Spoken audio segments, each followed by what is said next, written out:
Ottoman Turks never expanded their empire as far as today's Pakistan, but some in Pakistan fear their descendants are now launching a cultural invasion, that is, via popular soap operas. Pakistani actors and politicians say the invasion threatened the local TV industry and the country's conservative Islamic values. Some of the Turkish shows feature actresses wearing short skirts and showing cleavage, a far cry from the billowing salwar kameez garments worn by most Pakistani women that hardly reveal skin. The shows, which have taken Pakistan by storm over the last year, are attractive to local TV operators because they are much cheaper to buy than Pakistani dramas than to produce them, and also feature more elaborate costumes and sets. Abir Ali, a veteran Pakistani TV star, while filming his latest show Mere Apne, or My Loved Ones, in the southern city of Karachi, said it's a big challenge. Turkish shows have very expensive productions, which the Pakistani industry can't afford.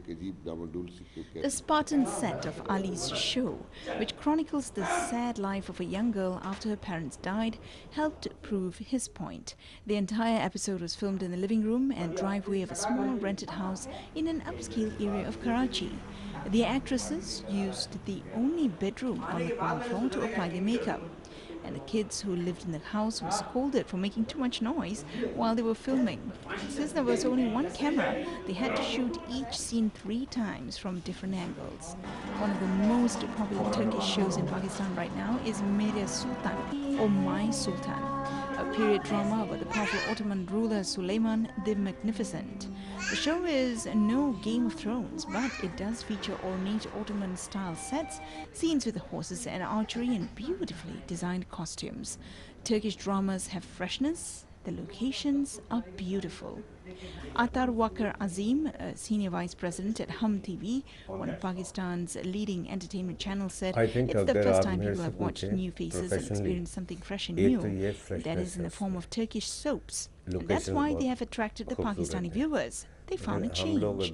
Azim added one episode of a Turkish drama costs Pakistani TV station about 2,500 to broadcast, while the production of a Pakistani show can be 4 times that amount.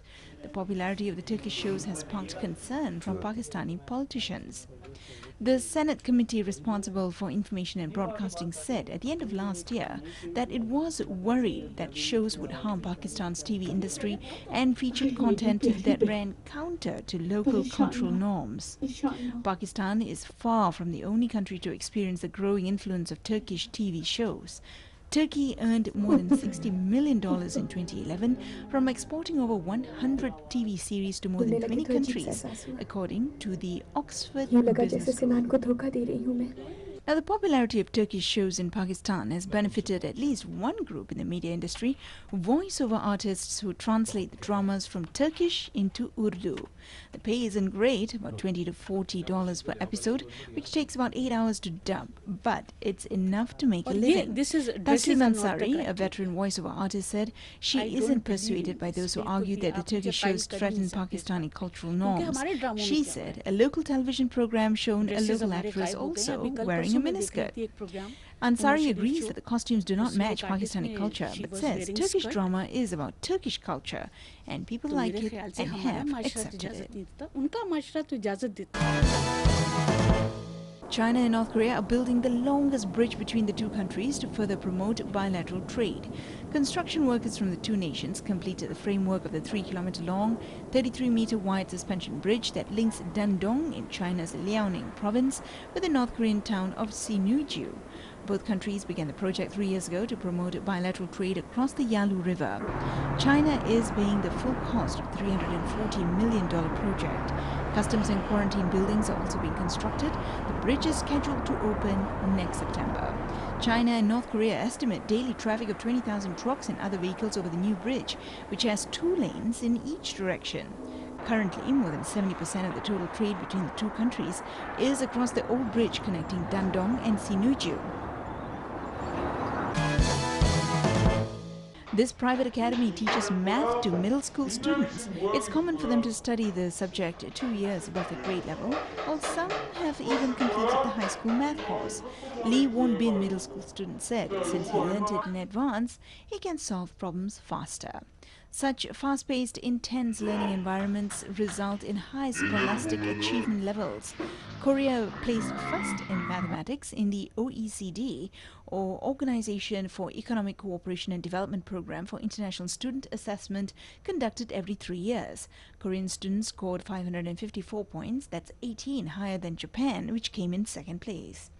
They also ranked top in the reading and science categories. Furthermore, they came in first in the computer-based math evaluation and digital reading assessment.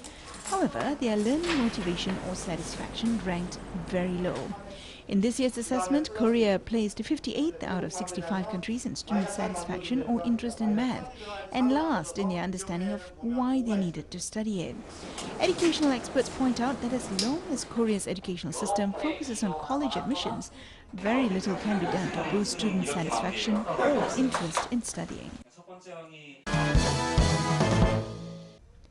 The Sri Lanka Central Bank says that the revenue earned from tourism industry during the first 10 months of this year has increased by 26% to 996.2 million US dollars.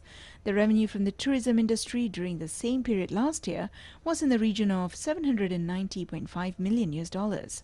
This was revealed in the newest report of the current economic indicators released by the Sri Lanka Central Bank. Foreign tourist arrivals have increased by 16.8% to over 904,000 compared to last year. The aim of the government is to increase the number of tourist arrivals up to 2.5 million by the year 2016. Economic Development and Tourism Ministries implement various programs to achieve this objective. Measures have been taken to build new express highways, ports, airports, travelers' parks, modern hotels, and to modernize existing hotels. The number of hotel rooms will increase up to 50,000 countrywide. The main objective of the government is to transform Sri Lanka as the most attractive tourist destination in Asia by the year 2016.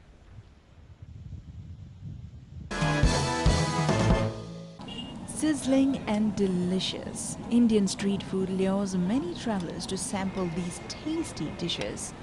But the food safety standards have sometimes been lacking. Now, Indian officials have a stern message for these often unregulated roadside chefs. Wash your hands after using the toilet. Don't sneeze into the food. And above all, please don't pick your nose. 48-year-old Tejinder Singh, a street food vendor, admits that a lot is left to be learned when it comes to hygiene. Singh, who serves up spicy black lentils known as dal makhani from a stand in New Delhi, is among 500 vendors who took part in his training seminar on the basics of food security and hygiene. Singh explains the authorities gave them training about temperature and how to store raw materials hygienically, how to use the raw material, and also about the ideal temperature for cooking. The authorities also taught the vendors how to look after the labor force and how to keep the employees neat and clean. The training is an attempt to curtail the infamous Delhi belly that has struck down many an adventurous snacker in India. India's Food Safety and Standards Authority and the National Association of Street Vendors of India also launched a seminar offering a primer on safe drinking water and disposable gloves, along with a list of do's and don'ts for handling food. Number 1 on the forbidden list is do not pick your nose. Also banned are cleaning one's ears, smoking while handling food, and spitting into the wash basin or sink. The goal of the program is eventually to create safe zones in popular areas where customers can rest assured that the roadside cook preparing their meal knows how to handle food safely. But is it really possible to sanitize street food in India, where suspending any fastidious concern for hygiene has always been part of the deal? Many Indians already have ways of finding the freshest and most succulent chaat, the small plates of savory snacks sold on the street. Dam Singh, an 18-year-old high school student in New Delhi, says he only goes to places recommended by others and where there are no flies in the food. He sees how they are cooking, and if the place is clean, only then he eats there. He pays special attention to where the vendors wash their utensils as well, after learning his lesson the hard way. Singh suffered from a brutal stomach infection after eating chole bhature, a dish of spicy chickpeas from a vendor who washed his dishes right next to the sewer. However, now that he has found a hygienic place he can tuck into his meal, knowing the hair nets are not a fashion statement, simply a means of protecting his food. Iranian researchers have produced a herbal drug that effectively treats migraine. The drug, named Heal, is a mixture of 20 different herbs used as inhalation over a 6-month treatment period. Now, the clinical tests show that Heal has been 93% successful in eliminating migraine. The drug is an outcome of 14 years of study on Iranian traditional medicine by researchers at Iran University of Medical Sciences. Now, migraine affects some 10% of the world's population and is caused by lack of melatonin hormone in brain's blood vessels. Heal helps the body self-adjust the hormone, providing an irreversible treatment for the disease. Heal has the authorities of Iran's Food and Drug Organization for mass production. Its manufacturers are also in talks with a major European pharmaceutical company to get the needed authorization for Heal's international distribution. In brain's blood vessels. Heal.